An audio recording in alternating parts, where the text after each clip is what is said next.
Kateketik Konferensi Wali Gereja Indonesia mengadakan pertemuan Kateketik Keuskupan se-Indonesia atau PKKI ke-12 pada 9 sampai 14 September 2022 di Pusat Pastoral Sanjaya, Muntilan.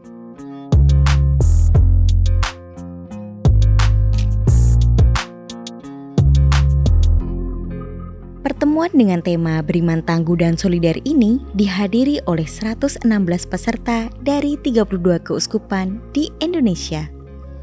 Pertemuan ini dibuka dengan perayaan Ekaristi dengan konselebran utama Monsinyur Paulinus Ian Ola sebagai Ketua Komisi Kateketik KWI.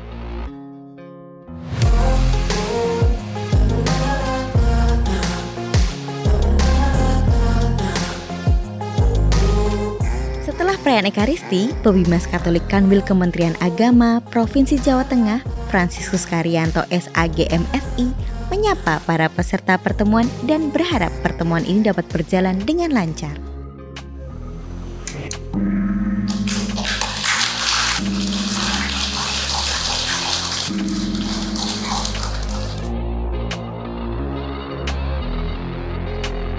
Saya Romo Stoto Raharjo mewakili teman-teman dari tim OC atau penyelenggara di sini mencoba mempersiapkan segala sesuatunya untuk menyambut teman-teman kami, para ketua-ketua Komisi Kateketik Keuskupan se-Indonesia yang hadir datang berkumpul ke tempat ini beserta dengan 1 dan 2 timnya. Memang ada 2 keuskupan yang berhalangan hadir karena kendala teknis dan juga ada kegiatan di keuskupannya, yakni Keuskupan Manokwari Sorong dan Keuskupan Timika. Tetapi ketidakhadiran mereka tidak mengurangi kemeriahan dan kebersamaan selama proses acara dari hari Jumat dan akan berakhir pada hari Rabu 14 September. Gelaran dibuka dengan Ekaristi pembuka di Gedung Pelikan, lantai 2 dari kompleks PPSM ini, sesuai dengan salah satu yang mau menjadi jiwa dari pertemuan ini, antara lain adalah merawat kebangsaan. Itu artinya juga merawat lokalitas, seni, tradisi, budaya setempat yang memang menjadi kekayaan kita. Atas nama Ketua Panitia setempat, saya Romo Stepanus Istoto Raharjo PR, mengucapkan terima kasih kepada semua pihak dan juga teman-teman yang boleh hadir di tempat ini, dan atas segala kekurangan tentu saya mengucapkan mohon maaf. Semoga kita selalu menjadi pewarta-pewarta gembira dimanapun melalui karya kateketik kita dimanapun. Berkah dalam.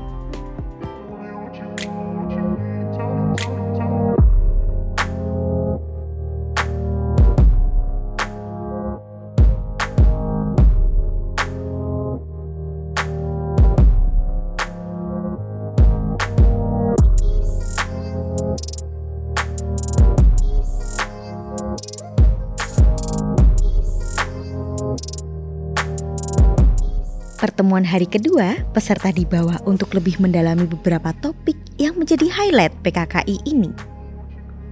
Di sesi pertama, Romo F. Eko Armadarianto CM membawakan materi berjudul Sinodalitas, Komunio, Partisipasi, Misi di Era Digital dan Sosial Media. Diskusi ini dimoderatori oleh Romo Agus Sugiarto PR. Pada sesi kedua, Ibu Listia, aktivis dan peneliti penggerak pendidikan interreligius, membawakan topik Gereja Indonesia Pelopor Moderasi Beragama dan implikasinya bagi karya katekese di Indonesia. Di sesi ini pula, Gubernur Jawa Tengah Ganjar Pranowo menyapa para peserta melalui media Zoom. Tema moderasi beragama ini semakin didalami pada sesi ketiga dengan narasumber Romo Aloysius Budi Purnomo PR yang membawakan topik Gereja Indonesia Pelopor Moderasi Beragama dan implikasinya bagi karya katekese di Indonesia. Sesi ketiga ini dimoderatori oleh Romo Octavianus Situngkir OFM Kapusin. Di sesi keempat, dihadirkan pula 4 narasumber yang berbagi kisah inisiatif pastoral di masa pandemi. telah hadir Romo Antonius Danang Bramasti SJ, Direktur Sekolah Kanisius Cabang Magelang, Romo Martinus Sutomo PR sebagai Direktur Karina KAS, Suster Mariati CB, Pengelola Santikara Youth Center, dan Bapak Yosef Onesimus, Kepala Sekolah Kanisius Kenalan. Sharing ini dimoderatori oleh Romo Cornelis Valo SPD.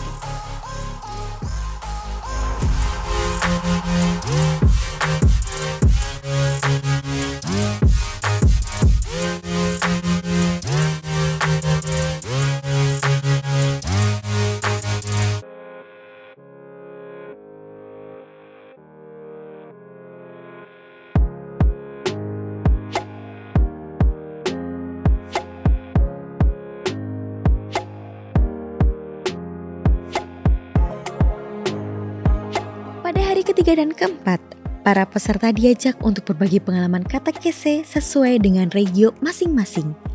Dengan 3 tema pokok, moderasi beragama, kondisi pemulihan pasca pandemi COVID-19, dan budaya digital dalam kerangka katekese. Dengan 3 tema pokok, moderasi beragama, kondisi pemulihan pandemi COVID-19, dan budaya digital dalam kerangka katekese. Setelah berdiskusi, para peserta memaparkan hasil diskusi dalam rapat pleno.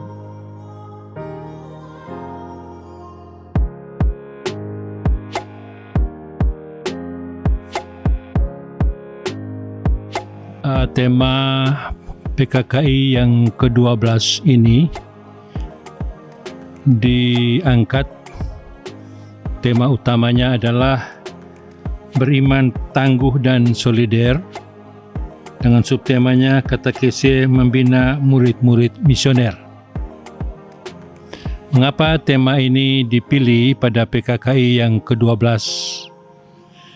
Itu berkaitan dengan isu yang sedang terjadi di negara kita dan ditanggapi oleh Komisi Kateketik, dan melalui PKKI ini diharapkan bisa menjawabi isu-isu yang sedang hangat, boleh dikatakan, dengan beberapa latar belakang alasan mengapa tema ini dipilih.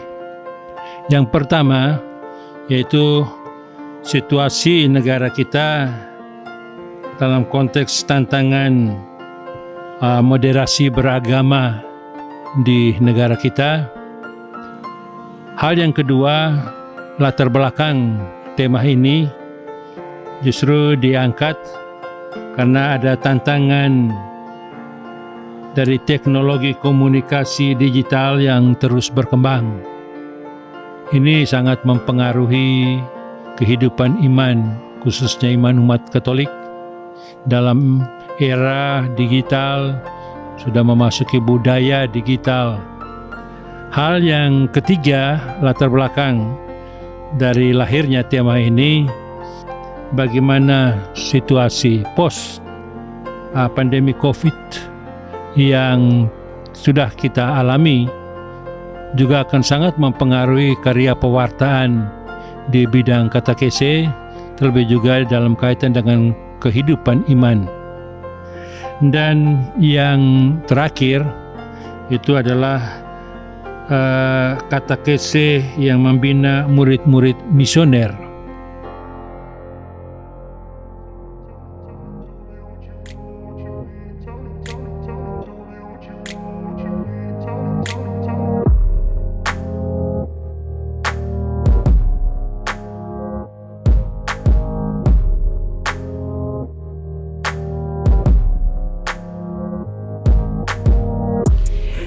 Harapan saya dengan mengikuti kegiatan ini, saya akan mempraktekkan atau mengaplikasikan bahan-bahan materi-materi yang saya dapatkan selama di sini untuk lebih memperkembangkan katekese di keuskupan di mana saya berkarya.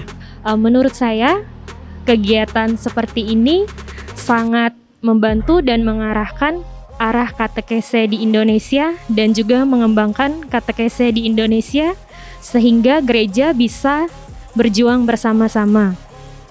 Kemudian Pesan saya dari kegiatan ini, semoga apa yang didapat dari pertemuan kata-ketik antar keuskupan se-Indonesia seperti katekese digital, moderasi beragama, katekese kebangsaan maupun katekese solider ini bisa diterapkan di paroki masing-masing, serta para uskup, para imam, biarawan-biarawati, para awam maupun katekis dapat saling bekerja sama.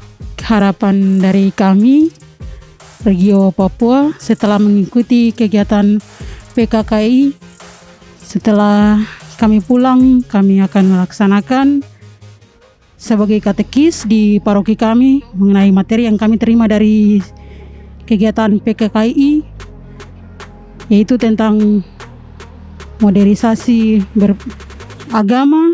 Kita akan menjalin persaudaraan dengan umat di setempat kami. Dan kami tidak mau ada perbedaan di antara kita dan salah paham di antara kami. Saya rasa ini sangat bermanfaat bagi kami, terutama di paroki saya. Saya akan melaksanakan ini setelah menerima materi ini. Sekian dan terima kasih dari Regio Papua.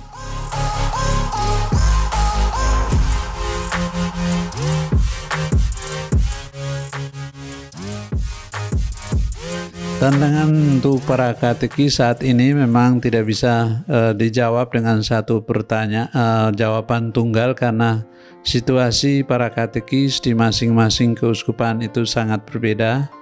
Tetapi secara umum ada keuskupan di tempat tertentu, keuskupan tertentu yang mengalami kesulitan untuk menempatkan katekis. Mungkin tantangannya adalah di tempat tertentu fungsi katekis itu belum begitu ditegaskan tempatnya, karena tempat katekis bisa saja diganti oleh peran yang lain. Ada kursus-kursus tertentu di keuskupan tertentu yang misalnya memberi prioritas kepada mereka yang mengikut kursus-kursus tertentu untuk mengajar. Nah, dalam hal seperti itu mungkin mengisi kelangkaan katekis. Dan sangat memprihatinkan bahwa di keuskupan tertentu yang ada institut yang khusus mendidik katekis, uskupnya sulit menemukan katekis. Bahkan diberi bayaran yang cukup bagus pun, diberi honor atau gaji yang itu pun tidak ada yang tertarik. Nah, mungkin di situ konteks di sosial budaya di keuskupan itu yang kurang memberi harapan. Di lain pihak seperti di keuskupan saya, tantangannya adalah melibatkan imam-imam yang paham tentang fungsi katekis, bukan sebagai saingan, tetapi sebagai partner untuk melakukan tugas-tugas penting yang biasanya menjadi tugas katekis. Dengan adanya surat apostolik Paus Fransiskus, di sini ditegaskan lagi bahwa katekis janganlah diabaikan seakan-akan sebagai tambahan, dan ini perlu juga pembinaan identitas katekis yang diintegrasikan dengan pembinaan para imam dan juga petugas pastoral yang lain untuk memahami fungsi katekis itu.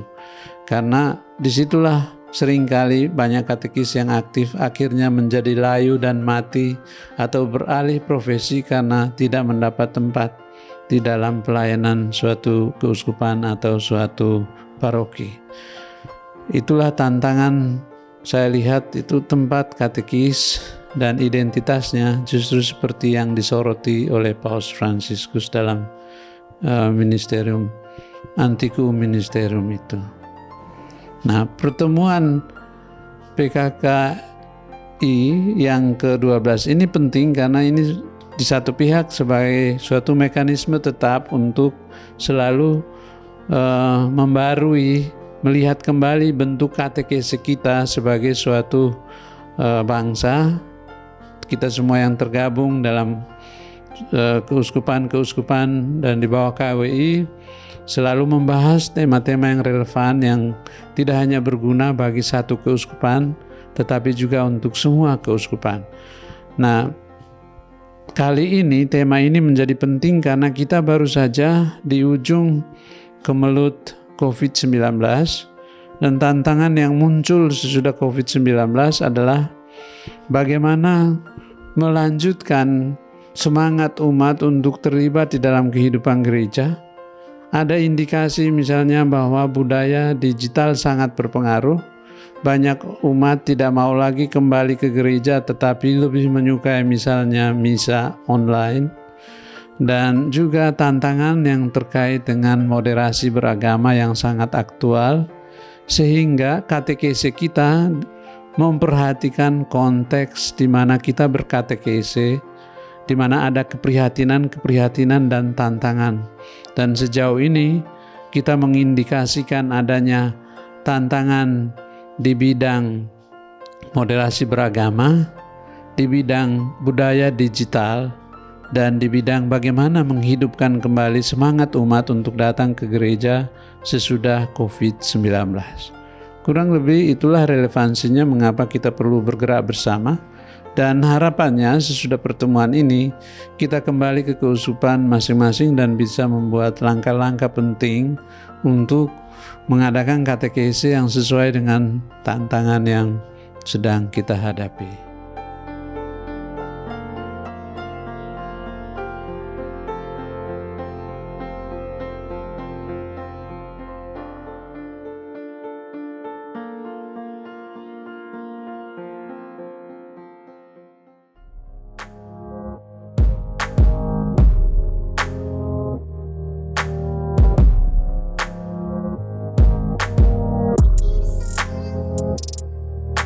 Pada 13 September 2022, pertemuan ini ditutup dengan misa syukur bersama Monsinyur Robertus Rubiatmoko dan Monsinyur Paulinus Yan Ola di Paroki Santa Teresia Salam.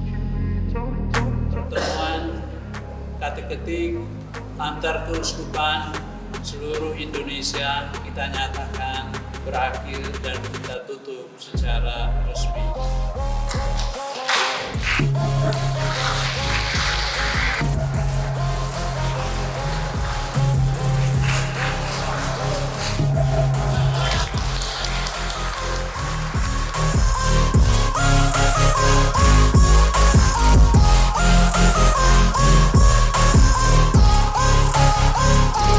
Setelah misa penutup, peserta bergembira bersama dengan outing di Candi Prambanan, gala dinner di Boko Sunset Resto, dan menikmati penampilan sendera tari Ramayana.